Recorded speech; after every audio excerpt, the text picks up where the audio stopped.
The process of granting visa waivers now under scrutiny after one of the suspects in the San Bernardino shooting got into the country on a K-1 fiancé visa just last year. Just on Friday, the rules changed, but is it enough? One man says it's actually too much. I spoke with him a little earlier. Joining me right now is Robert McCaw of the Council on American-Islamic Relations to discuss the need for visa waivers, but also the need for some safeguards. Thanks for joining me, Robert. Hi, thank you for having me. Robert, really quickly, before we get started, I know your center in Washington, D.C., also, like our center here in Santa Clara, received that envelope a few weeks ago with the white powder. Can you give us the latest on that investigation? Well, the Council on American-Islamic Relations and its California office, we both on the same day did receive a package with white powder. It was found not to be lethal. It was actually talcum. The FBI continues to investigate the matter. Okay, how is security at your building there and your building here? Have you changed that significantly, and is it now business as usual?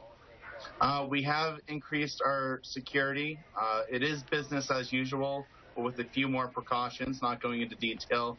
But CAIR chapters nationwide are going to adopt additional security measures going forward.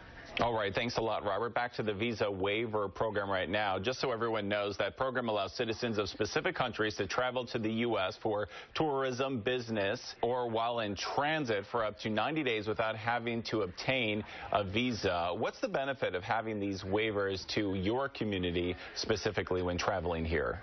This program boosts tourism, and it's supposed to tighten our country's relations with our allies. Now, this new law passed just on Friday will exclude those who have visited Iran, Iraq, Syria, or Sudan in the last 5 years.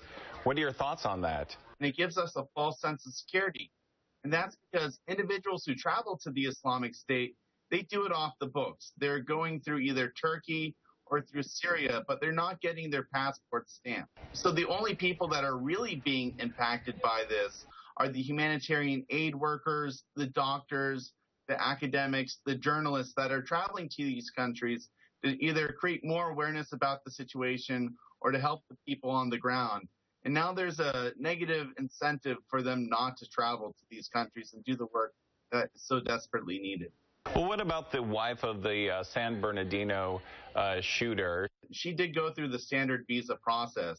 And this visa waiver, it doesn't mean that these individuals who visit these countries can't get a visa.